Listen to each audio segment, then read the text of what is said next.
जय Hind class. Welcome to top ranker online classes. मैं Arvind sir chemistry class में आपका पुनः स्वागत करता हूं। आज करीब बहुत दिनों के बाद, करीब एक हफ्ते की छुट्टी के बाद आपको फिर पुनः आपसे आपके चैनल पे जुड़े हुए हैं, जिनमें आपकी जो भी टॉपिक बची हुई है उस टॉपिक को हम लोग क्या करेंगे, फिर से डिस्कस करेंगे और उसको परीक्षा की दृष्टि से हम लोग क्या करेंगे, सॉल्यूशन और उसका क्या करेंगे, हम हल करेंगे। जिनमें हमने आपको पिछली कक्षाओं में, पिछले वीडियो में आपको दे चुका हूं, जिनमें हमने फिनॉल तक हमने समाप्त किया था। जो आप देख चुके होंगे कि फिनॉल तक हमने क्या किया था, समाप्त किया था। अब फिनॉल के बाद आपका एक टॉपिक उसमें बच गया है, एल्कोहल, फिनॉल और ईथर का एक टॉपिक बचा, ईथर। ईथर को हम डिस्कस करेंगे। इसके बाद आएगा आपका क्या, इसके बाद एल्डिहाइड, कीटोन और कार्बोक्सिलम। बहुत ही इंपॉर्टेंट है, बहुत ही इंपॉर्टेंट टॉपिक है आपकी, चूंकि आपका सबसे यूपी बोर्ड का जो हमारा टाइम टेबल आया है, उस टाइम टेबल के आधार पे आपका सबसे लास्ट कक्षा 12 यूपी बोर्ड का जो भी एग्जाम है सबसे लास्ट में पड़ेगा, जो कि 7 मार्च को पड़ रहा है। फिर भी आपके पास बहुत समय है, तब तक हम पूरे रिवीजन करेंगे, डिस्कस करेंगे। और कक्षा 10 की मैथमेटिक्स लेके संजय सर और मैं कक्षा 12 की मैथमेटिक्स लेके आएंगे, वो क्विक रिवीजन के हिसाब से उसको लेके आएंगे। थोड़ा व्यस्तता के कारण नहीं आ पा रहे थे आपसे जुड़ने के लिए, इसलिए खेद है। अब अगली टॉपिक शुरू करेंगे जिसका नाम है ईथर। ईथर से शुरू करेंगे और पीछे थोड़ा रिवीजन पे चल के हम ईथर से शुरू करेंगे। चलते हैं हम लोग ईथर। देखिए, ईथर हमने कहा था ना कि एल्कोहल हो, फिनॉल हो, ईथर हो, इनमें क्या समानता है आप एल्कोहल और फिनॉल में देख चुके हैं। अब रह गई टॉपिक हमारी ईथर। ईथर में हम शुरू करेंगे एक एक डिस्कस से। ईथर क्या होता है, ये ईथर होता क्या है, ठीक है, क्या होता है ईथर देख पा रहा है, जैसा का ईथर का इंट्रोडक्शन दिया हुआ है आपके सामने। वे कार्बनिक यौगिक, देख रहे हैं ना, वे कार्बनिक यौगिक, कार्बनिक यौगिक, कार्बन जिसमें उपस्थित हो वह कार्बनिक यौगिक होता है। वे कार्बनिक यौगिक जिनमें द्विसंयोजी ऑक्सीजन, अब यही टॉपिक सबसे मेन जो टॉपिक है आपकी, ये द्विसंयोजी क्या है आपकी, ऑक्सीजन है। द्विसंयोजी ऑक्सीजन से 2 एल्किल समूह या 2 एरिल समूह, 2 एल्किल समूह, एल्किल समूह का अर्थ हुआ ये आर, इसे कहते हैं हम लोग क्या, एल्किल। जैसा कि आप देख पा रहे हैं और सुन भी पा रहे होंगे, इसे हम लोग क्या कहते हैं, हम लोग एल्किल कहते हैं। ये एल्किल समूह है। और या तो 2 एरिल समूह, एरिल समूह मतलब एरोमेटिक से, इस पे बहुत ही डिस्कस हुआ है, बहुत सारी बातें इस पे हुई है। एरिल समूह मतलब क्या होगा, एरिल समूह एरोमेटिक से लिया गया, एलिफैटिक से, इसे एलिफैटिक, और ये क्या है आपका एरोमैटिक, ठीक है। आप देख पा रहे होंगे। ईथर तो हम डिस्कस करेंगे क्योंकि ये हमारी टॉपिक जो मेन है, ये एल्कोहल, फिनॉल, ईथर। ईथर में छोटी सी जो चीजें आपके सामने जो लेके आ रहे हैं, उसमें सबसे जब द्विसंयोजी ऑक्सीजन, द्विसंयोजी ऑक्सीजन होगा और उस ऑक्सीजन से जुड़ा कौन होगा आपका, या तो एल्किल समूह जुड़ा होगा या तो एरिल। लेकिन एक चीज आपने लिख डाला है, समान या असमान, दोनों तरफ आर भी हो सकता है एल्किल समूह, या दोनों तरफ क्या होगा आपका एआर यानी एरिल समूह हो सकता है, या एक एरिल या तो एक एल्किल हो सकता है। इसकी सीधी सिंपल डिफिनीशन यही है कि वे कार्बनिक यौगिक जिसमें द्विसंयोजी, 2 संयोजी ऑक्सीजन, 2 एरिल या एल्किल, 2 एल्किल या 2 एरिल समान या असमान क्या होते हैं आपके, समान या असमान रूप से जुड़े होते हैं, उन्हें हम लोग क्या कहते हैं, आपका ईथर कहते हैं।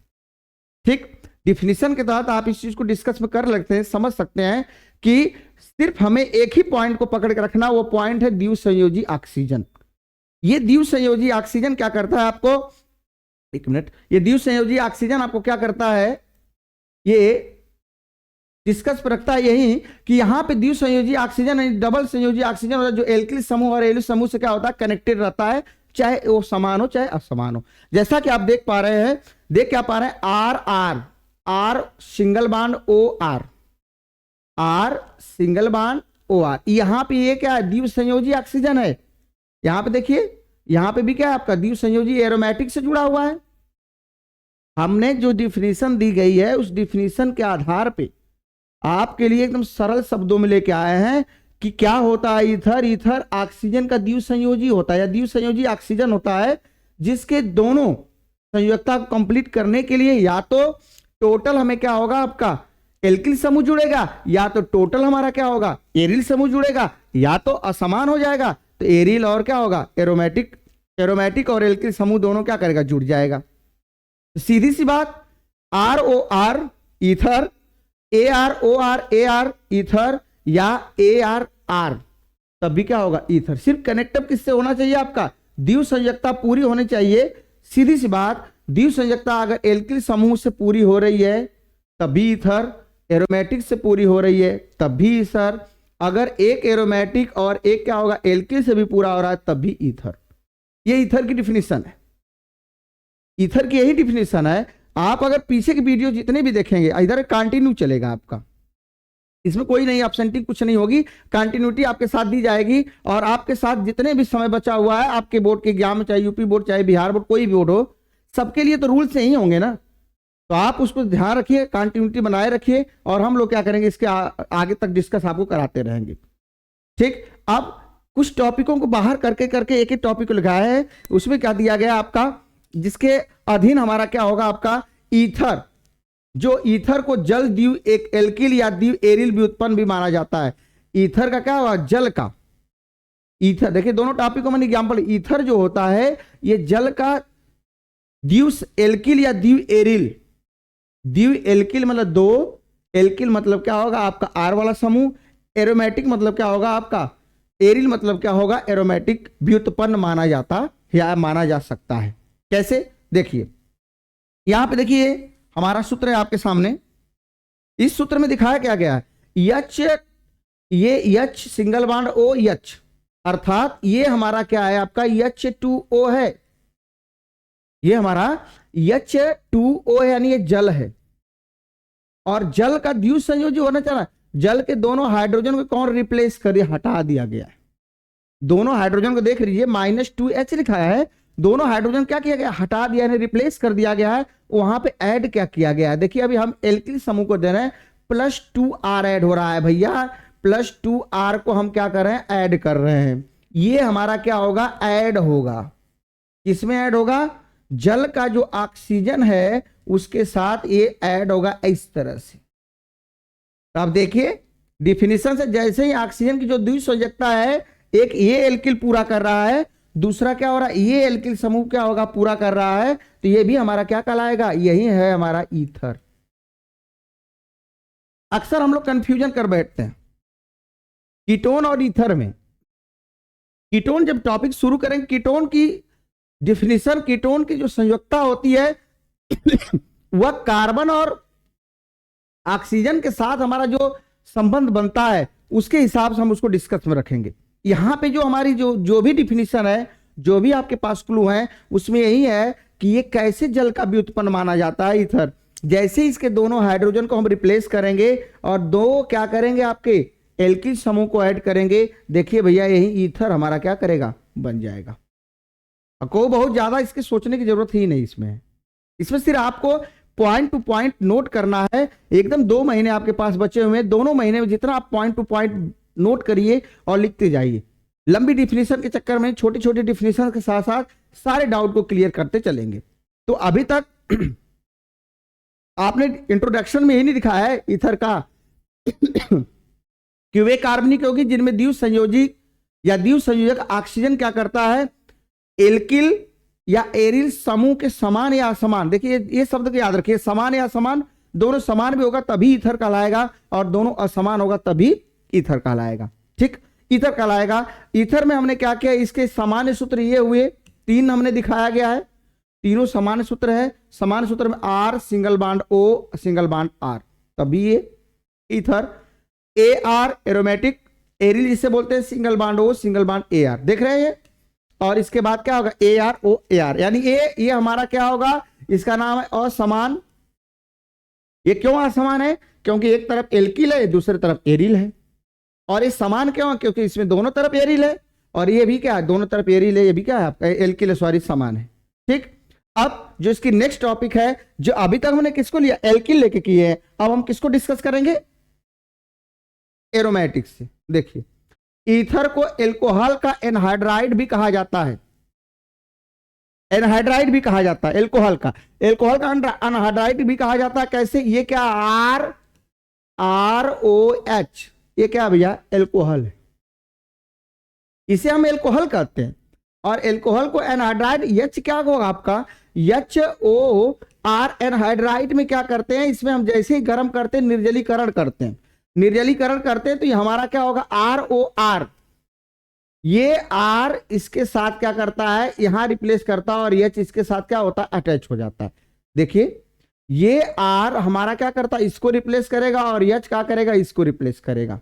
एक हमारा तरीका होगा, जैसे इसको रिप्लेस करेगा तो यहां H जुड़ेगा, तो H2O यानी जल का निर्माण हुआ, और साथ में हमारा ये R और ये R मिलकर क्या होगा, ROR। यही हमारा क्या होता है भैया, ईथर होता है। यही हमारा क्या है, ईथर है। ठीक, इसी को हम लोग ईथर कहते हैं। तो सबसे इसकी जो टॉपिक है, लंबी चौड़ी सोचने की जरूरत है ही नहीं।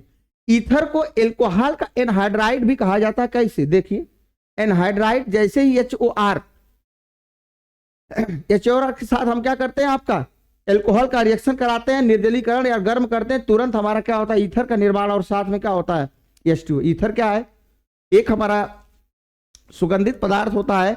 कुछ इसके कार्बनिक एलिमेंट जितने बहुत सुगंध के रूप में लगाए जाते हैं, बहुत सारे इसको प्रयोग करते हैं हम लोग सुगंध के रूप में, इत्र बनाना, और किसी में क्या करता है आपका सुगंध चीज डालना, किसी का फ्लेवर ला के डालना, ये सब सारी चीजें इसमें डिस्कस करेंगे हम लोग। ठीक है, आगे चलते हैं। नेक्स्ट टॉपिक हमारी है ईथरों का वर्गीकरण। ईथरों का वर्गीकरण, क्लासिफिकेशन ऑफ ईथर्स। डिस्कस इसमें बहुत सारे हुए हैं, बहुत सारे वर्गीकरण पड़े हैं भैया, वही वर्गीकरण ऐसे भी चलेंगे। सिर्फ माइंड में हमें सेट करके क्या चलना है बच्चा, ये तरह चलना है कि माइंड में हम सिर्फ परीक्षा की तैयारी के समय हमें ये ध्यान रखना है कि जो हमारा एल्कोहल, फिनाल या ईथर है, इसमें हमें असमानता क्या है, यानी इसमें हमने अंतर क्या है, वही अंतर आप पकड़ के रखोगे, पूरी परीक्षा में आपके प्रश्न बनेंगे और अच्छे और कायदे से बनेंगे। ठीक, क्या दिया गया है, ईथरों का वर्गीकरण, क्लासिफिकेशन ऑफ ईथर। ईथर में एलिफैटिक ईथर, एरोमेटिक ईथर, फिर क्या होता है, एक मिक्स ईथर, मतलब दोनों एलिफैटिक और एरोमेटिक दोनों एक साथ होंगे, यही ना होगा। डिस्कस तो तीन ही प्रकार के बताया ना, समान और असमान। समान रहेगा तो RR तब वो समान, AR तब वो समान, और एक AR और एक R होगा तब असमान। इसी तरह हम इसका भी डिस्कस, वर्गीकरण तो ऐसे ही कर पाएंगे ना, तो वर्गीकरण ऐसे ही करेंगे। और कैसे इसका क्या होगा, डिस्कस होगा। देखिए, ईथरों का वर्गीकरण, एलिफैटिक ईथर क्या होता है। एलिफैटिक ईथर वे ईथर होते हैं जिनमें एल्किल समूह समान या असमान ऑक्सीजन के द्विव संयुक्ता या द्विव संयोजी ऑक्सीजन के साथ जुड़े होते हैं। ऑक्सीजन के द्विव या ऑक्सीजन क्या होता है, ऑक्सीजन, ये द्विव संयोजी होता है, द्विव संयोजी होता है। द्विव संयोजी के साथ, द्विव संयोजी का मतलब आई ऑक्सीजनवा है, ये इसकी जो हमारी क्या होती है संयुक्ता, इस ऑक्सीजन की जो संयुक्ता है, ये क्या करेगा, कोई दो रूप, यानी इधर वाला एक रूप पूरा करेगा, एक इधर पूरा करेगा। तो हम पढ़ रहे हैं एलिफैटिक ईथर। तो एलिफैटिक में दोनों तरफ एल्किलस समूह होगा, लेकिन समान भी हो सकता है और असमान भी हो सकता है। इस तरह से एलिफैटिक ईथर भी तमाम अगर हम वर्गीकरण करने की कोशिश करें तो समान और असमान रूप से आ सकता है। ठीक है, तो देखिए, हम यहां पर दिया गया R लेंगे और यहां पे R'। अब एल्किल समूह में कुछ भी हो सकता है, मेथिल हो सकता है, एथिल हो सकता है, प्रोपिल, ब्यूटिल, कुछ भी, पेंटिल, कुछ भी हो सकता है, या एक मेथिल हो सकता है, एक एथिल हो सकता है, तो वो असमान हो गया। जैसे ये R में इधर अगर हम C2H5 ले ले, इसे हम लोग एल्किल समूह कहते हैं भैया, ये तो आप स्पष्ट जान रहे हैं ना। ठीक है, और इधर क्या करेंगे, आपका CH3 ले लें, ये हमारा क्या होगा, आपका मेथिल हो गया। या दोनों तरफ CH3 ले ले, या तो दोनों तरफ क्या लेंगे, C2H5 ले लें। चाहे जिस आधार पे, चाहे जिस कंडीशन में आप चलोगे, आपको चलना ही पड़ेगा। और उसमें सिर्फ चाहे जितनी भी किताब उठा के देखेंगे, चाहे जितने भी स्पेशल अध्यापक आपको आपके कंटेंट देंगे, उस कंटेंट में सिर्फ आपके डाउट को क्लियर किया जाएगा, और मैं भी वही डाउट को क्लियर कर रहा हूं। आप इत्मीनान से बैठिए और एक एक टॉपिक को समझने की कोशिश करेंगे, बिल्कुल समझ में आएगा। न समझ में आएगा आप क्या करिए, आप कमेंट बॉक्स में आप क्या करिए, रिप्लाई करिए मुझे, आप मुझे भेजिए, मैं आपको पूरा उस कंटेंट को फिर दोबारा दोहरा के दूंगा। यहां पे एलिफैटिक ईथर समझ में आया, दोनों तरफ एल्किलस समूह होता है, लेकिन ये बराबर भी हो सकता है, आर आर हो सकता है या आर आर डैश भी हो सकता है, इसमें कोई भी दिक्कत नहीं है। लेकिन याद रखना कि ऑक्सीजन का ये जो ऑक्सीजन की जो संयोजकता होती है, द्वितीय संयोजी होता है, इसकी दोनों संयोजकता क्या होगा हमारा, याद रखिएगा कि जब एलिफैटिक जोड़ेंगे तो आर या ए आर डैश में से कोई दोनों एक साथ पूरा करेंगे। ठीक, अब इसके बाद हमारी आती है एरोमेटिक ईथर। एरोमेटिक ईथर में क्या होता है, एरोमेटिक ईथर ध्यान रखिएगा, एरोमेटिक ईथर में भी समानता होती है। और एक चीज और है, अगर एरोमेटिक ईथर का मतलब ए आर ओ ए आर है तो एरोमेटिक ईथर है। ठीक है, ये क्या है आपका एरोमेटिक ईथर है।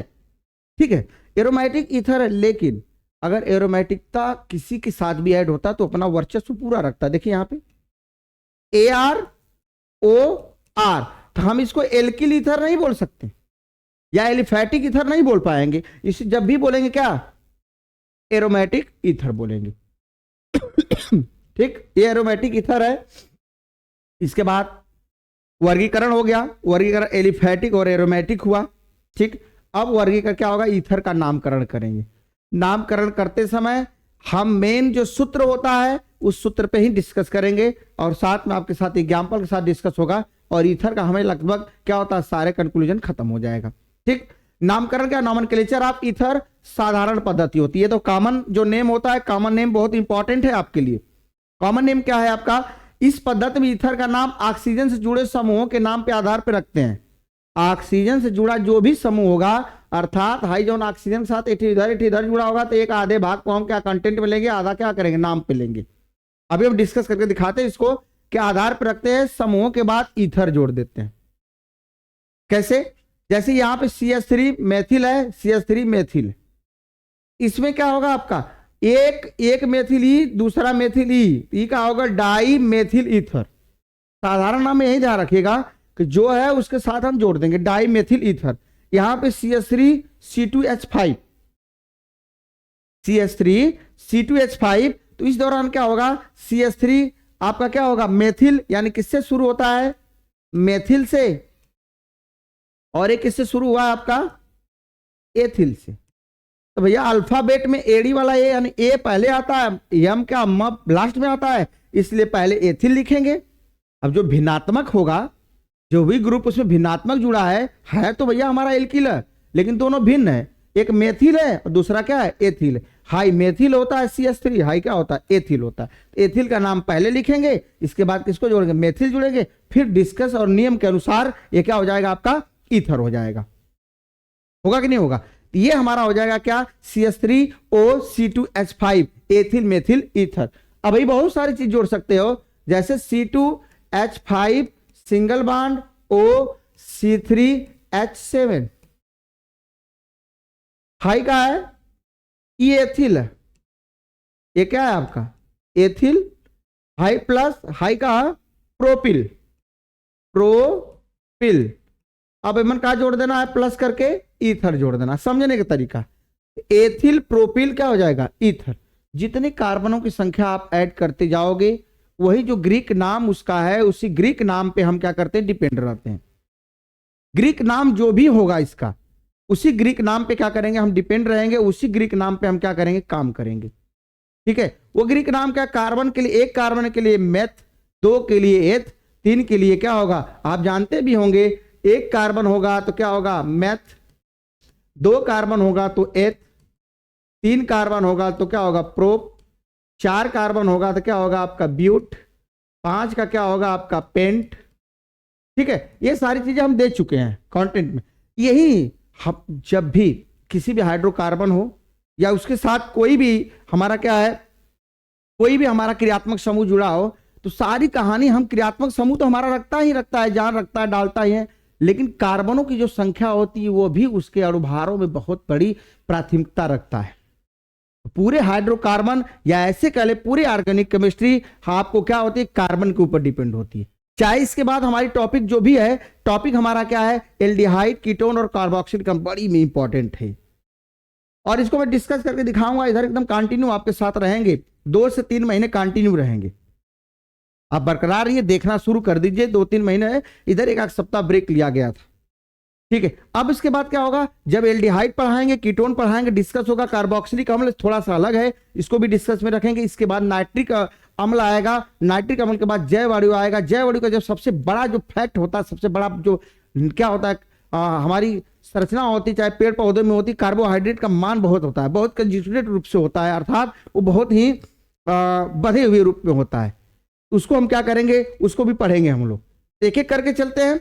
तो यहाँ पे इसको आपने स्पष्ट कर लिया कि जैसे ही साधारण पद्धति में जो भी एल्किल समूह या एरिल समूह उसको लिखेंगे और साथ में क्या करेंगे, लास्ट में ईथर जोड़ देंगे, वही कहलाएगा हमारा क्या, वो कहलाएगा साधारण पद्धति, जिसका नाम है कॉमन नेम।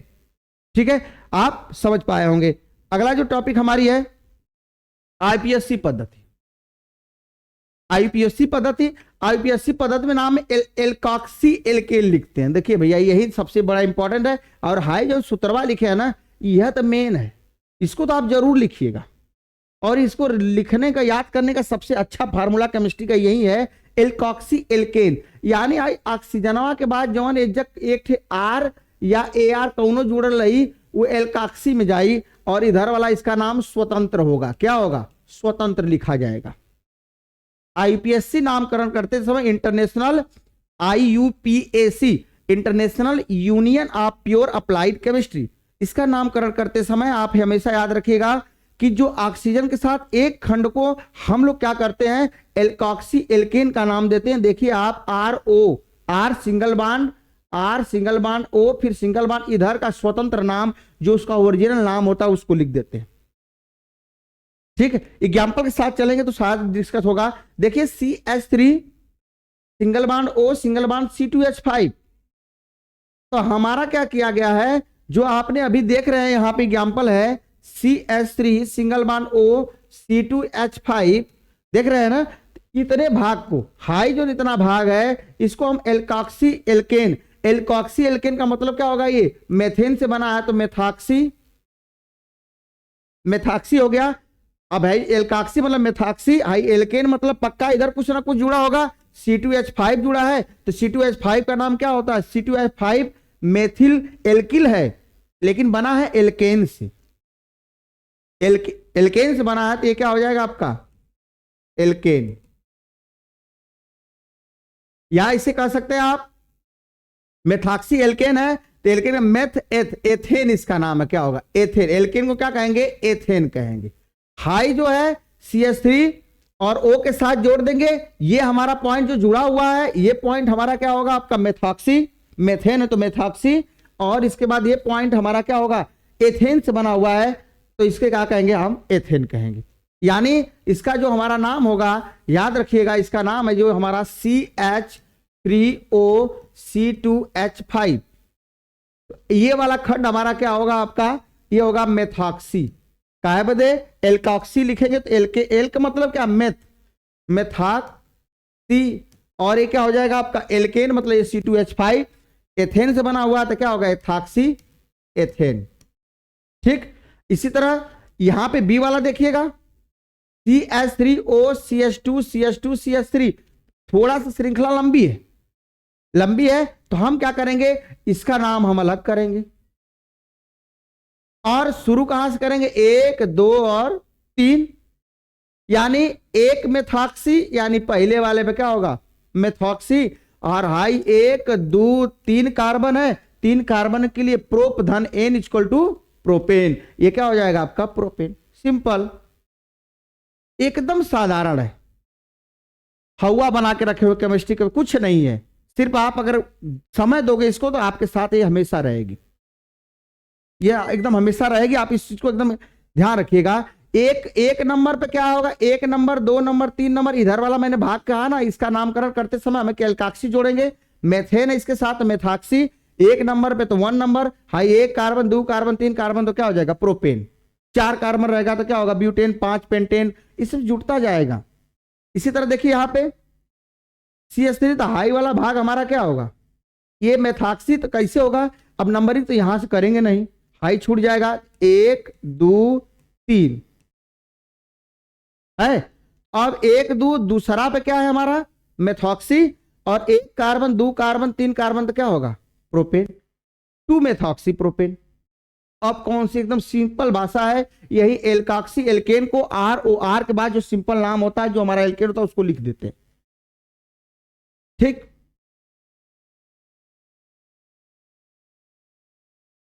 जो अब हमारी अगली जो टॉपिक आएगी देख लीजिए स्क्रीन पे दिखाई दे रही है, ईथर समाप्त हुआ।